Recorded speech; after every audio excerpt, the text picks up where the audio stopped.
जो लोग आज यूनिफॉर्म सिविल कोड की मुखालफत कर रहे हैं, ये वही लोग हैं जिन्होंने ट्रिपल तलाक पर बैन का बिल लाए जाने के वक्त हाथों में ये तख्ती पकड़ रखी थी जिसमें लिखा था मुस्लिम पर्सनल लॉ में दखलंदाजी को बर्दाश्त नहीं किया जाएगा।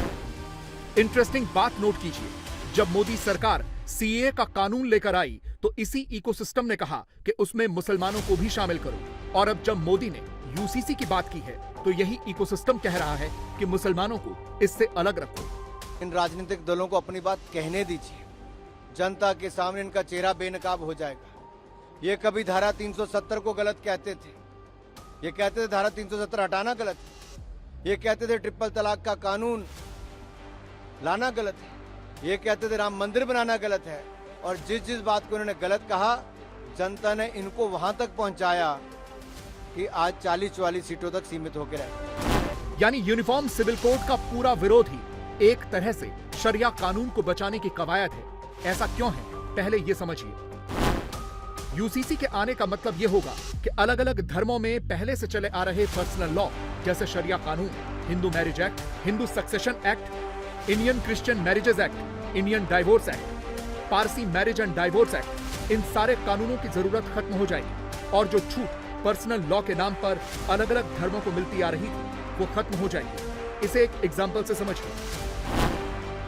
शरिया कानून के हिसाब से एक मुस्लिम पुरुष को 4 शादी करने की आजादी है, जबकि आईपीसी का सेक्शन 494 कहता है कि अगर कोई पुरुष या महिला बिना तलाक दिए दूसरी शादी करता है या करती है तो वो कानूनन अवैध होगा, और साथ ही साथ ऐसा करने पर 7 साल तक की सजा सुनाई जा सकती है, जबकि मुस्लिम पुरुषों पर आईपीसी की यह धारा लागू नहीं होती और वो एक साथ 4 शादियां कर सकते हैं। यूसीसी के आने के बाद इन जैसी प्रथाओं पर रोक लग जाएगी और चाहे मामला शादी से जुड़ा हो या फिर तलाक से, सभी मामलों में आईपीसी जैसे कानून ही लागू होंगे।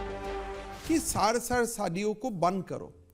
असम का कोई मुसलमान प्रोटेस्ट नहीं कर रहा है, बिकॉज दे नोस कि मेरा इंटेंशन कोई मुसलमान को नीचे दिखाना नहीं है। मेरा इंटेंशन है अगर मेरा बेटी का एक हस्बैंड होगा तो मुसलमान समाज का बेटी को भी एक ही हस्बैंड होना चाहिए। I am talking about equality. Mamata ji, दोनों बातें नहीं कि आप कह रहे हैं कि मैं मुस्लिम समाज को रेस्पेक्ट करता हूं, उनको रेस्पेक्ट करेंगे लेकिन फ्रीडम नहीं देंगे।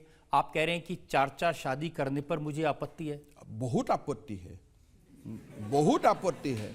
मेरा बेटी को, आपका और मेरा बेटी को, क्या मैं ऐसे व्यक्ति को शादी दूंगा जिसका ऑलरेडी 3 पत्नी है? जो काम मैं मेरा बेटी का साथ नहीं करूंगा वो काम मुसलमान बेटी का साथ भी होना नहीं चाहिए। लेकिन आप उनको रोक नहीं सकते, ये उनकी मर्जी है, शरीयत में अलाउड है, इस्लाम में अलाउड है। ऐसा मत बोलिए। ये देश में ऐसा एक एपीजमेंट का, तुष्टीकरण का कारण बोल दिया जाता है, उसको रुक नहीं सकता है। हम रुकवा के दिखूंगा, हाँ, I will stop them by the force of law. इसलिए सुप्रीम कोर्ट और हाई कोर्ट बार बार बोल सकता है। कानून में, भारत का संविधान का डायरेक्टिव प्रिंसिपल में बोला हुआ है कि आप यूनिफॉर्म सिविल कोड बनाओ। कांग्रेस ने एक दिमाग में डाल दिया लोगों का कि you cannot reform Muslim personal law.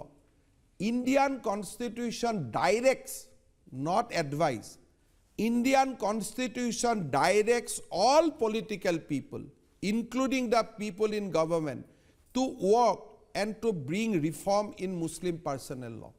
ये हमारा कर्तव्य है। ममता जी, जब यूनिफॉर्म सिविल कोड होगा तब होगा, आज तो उनको अलाउड है इस्लाम में। जब होगा मतलब क्या? हमें तो करना है।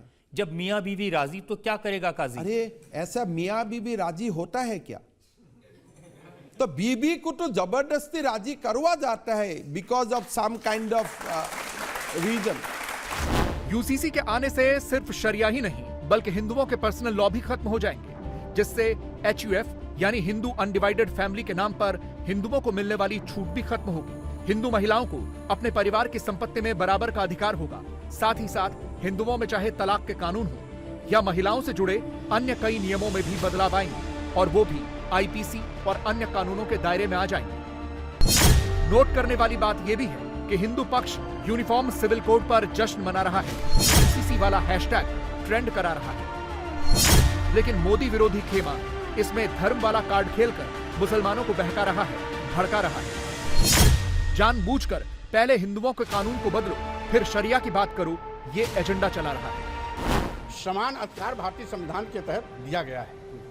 अगर समान अधिकार ही देना चाहें तो पहले अपने धर्म की पोगापंथी को खत्म करें। तो जिस तरीके से अगर उनको वाकई में इस प्रकार का समान आचार संहिता लाना है तो पहले जहां पर जाति अपमान के घोर कड़वे घूट राष्ट्रपति तक को पीना पड़ता है, पहले वहां सुधार करें। यूसीसी नहीं है, ये डीसीसी है। ये यूनिफॉर्म सिविल कोड नहीं है, ये डिवाइडिंग सिविल कोड है। और भारतीय जनता पार्टी देश के अंदर पोलराइजेशन की राजनीति को 2024 के चुनाव के लिए, स्टेट्स के चुनाव के लिए एक मुद्दा बना करके इसको पेश कर रही है। इन चीज़ों को एक बार फिर हाईलाइट करके इलेक्शन जीतने का ख्वाब देख रही है। और हद तो यह है कि प्रधानमंत्री अब इसमें कूद पड़े, जिससे साफ जाहिर हो गया है कि भारतीय जनता पार्टी का एजेंडा बिल्कुल साफ है कि डिवाइड एंड रूल की पॉलिसी लेकर के आएंगे और किसी एक कम्युनिटी को टारगेट करके इलेक्शन को जीतने की कोशिश करेंगे। देखिए, प्रधानमंत्री जी को संभवतः उनके सलाहकार अच्छी सलाह नहीं दे रहे हैं आजकल। यूसीसी को पहले पढ़ना होगा ना प्रधानमंत्री जी। आप 21वें लॉ कमीशन की रिपोर्ट को पन्ना दर पन्ना बिना किसी के सहयोग के पढ़िए, शायद सहयोगी आपका नुकसान कर देंगे। और जो हमारे संविधान सभा की बैठकों में उस पर जिक्र हुआ था, आप इसको डॉग विसिल बनाना चाहते हैं। प्रधानमंत्री जी, हिंदू मुसलमान का मसला ही नहीं, ट्राइबल कस्टम्स का क्या करें? विविधता भरा देश है ये, हिंदू धर्म के अंदर ही जितनी विविधता है आप उसको खत्म कर देंगे। आपने तो हालात और बदतर करके रख दिए। कौमों के बीच में, जातियों के बीच में, धर्मों के बीच में नुकीले दीवारें हैं, क्योंकि आप डॉग विसिल पॉलिटिक्स कर रहे हैं। यूनिफॉर्म सिविल कोड में आपकी दिलचस्पी सिर्फ इतनी है कि डॉग विसिल पॉलिटिक्स बरकरार रहे। बात जाइए, इनफ इज इनफ। सोमवार को जैसे ही मोदी ने यूसीसी वाला बाउंसर मारा, भाईजान बुरा मान गए, यूनिफॉर्म सिविल कोड को ही गैर कानूनी बता डाला। मगर हेट मोदी इकोसिस्टम यूसीसी पर जो फैला रहा है, क्या वही सच है या कहानी कुछ और ही है? देखिए, all India Muslim personal law board की सेंट्रल कमेटी ने तय किया था कि जितने भी पॉलिटिकल पार्टीज हैं सबके हेड से मिलना चाहिए। इससे पहले हम लोग मुंबई में शरद पवार जी से मिल चुके हैं, नाना पटोले जी से मिल चुके हैं, आज उद्धव जी से हम लोग मिले हैं, इसके बाद भी दूसरे लोगों से मिलेंगे। हमारा ऐसा सोचना है कि यूसीसी के बारे में जो गवर्नमेंट लॉ कमीशन के जो चेयरमैन ने जो इस सिलसिले में पूछा है, ये पिछला लॉ कमीशन इसको रिजेक्ट कर चुका है। हमें नहीं लगता कि इसकी ज़रूरत है। हमने अपनी बात रखी है और ये बात हम प्रधानमंत्री से भी करने वाले हैं, प्रेसिडेंट से भी करने वाले हैं, लॉ कमीशन के चेयरमैन से भी मिलेंगे और बीजेपी के दूसरे बड़े लीडर से भी मिलकर के हम ये बात कहेंगे कि सिर्फ मुसलमानों का मामला नहीं है। इस मुल्क में 300 से ज़्यादा पर्सनल लॉज हैं, ये सब लोग इससे अफेक्टेड हैं। क्या यूसीसी गैर संवैधानिक है? जवाब है नहीं, बिल्कुल नहीं, क्योंकि संविधान के आर्टिकल 44 में सरकार को ये दिशा निर्देश दिए गए हैं कि वो भारत के हर राज्य में यूनिफॉर्म सिविल कोड लागू करे, जिससे हर नागरिक को समान अधिकार मिल सके। जो लोग विरोध कर रहे हैं वो केवल वोट बैंक के कारण विरोध कर रहे हैं, क्योंकि मुस्लिम समुदाय के लोगों को बरगला दिया गया, उनको समझा दिया गया है, जबकि दुनिया के अधिकांश देशों में और कॉमन सिविल कोड लागू है। तो हिंदू के लिए अलग कानून, मुसलमान के लिए अलग कानून नहीं, समूह के लिए समान कानून है। तो अगर क्रिमिनल लॉ समूह के लिए समान हो सकता है तो सिविल लॉ क्यों नहीं हो सकता? उसका मतलब तो यही है, आपको जिस तरह से शादी करनी हो, काजी को बुलाकर करना हो, पंडित को करना हो, कीजिए, लेकिन एक आदमी एक ही पत्नी रख सकता है। तलाक का 3 तलाक का अधिकार नहीं होगा। तलाक का होगा प्रावधान, तलाक के बाद पत्नी को मेंटेनेंस का प्रावधान होगा। तो इसमें क्या आपत्ति होनी चाहिए? अगर कोई ऐसा कानून है जो महिलाओं के प्रति विभेद पैदा करता है, भेदभाव पैदा करता है, और जब अमेरिका से लेकर दुनिया के अधिकांश देशों में कॉमन सिविल कोड है, सिविल लॉ भी समान है, तो भारत में क्यों नहीं होना चाहिए? और बता दें, तर्क देकर बताएं। समान नागरिक संहिता के मामले में गोवा अपवाद है। गोवा में यूसीसी पहले से ही लागू है। इसके अलावा उत्तराखंड, असम और गुजरात सरकार इसे लागू करने वाले प्लान पर काम कर रही है, और इन चारों ही राज्यों में बीजेपी की सरकार है। जो यूनिफॉर्म सिविल कोड है वो भारत की संविधान की जो मूल भावना है, जो भारत के संविधान में जो प्रावधान है धारा 44 में, उसके अंतर्गत ही जो है उस पर सारे काम होने हैं, उस पर सारे निर्णय होने हैं। और जो हमारी ड्राफ्ट बनाने वाली कमेटी है, यूसीसी कमेटी, उस पर काम कर रही है और वो सबके हित में आएगा। एक देश में सबके लिए एक समान कानून होना चाहिए, इसकी मांग लंबे समय से उठती रही है। हमने उत्तराखंड में इसकी शुरुआत की है, देवभूमि इसके लिए अगुवाई कर रही है और आने वाले समय में हमारी तो अपेक्षा है कि देश भर में ये कानून लागू होना चाहिए।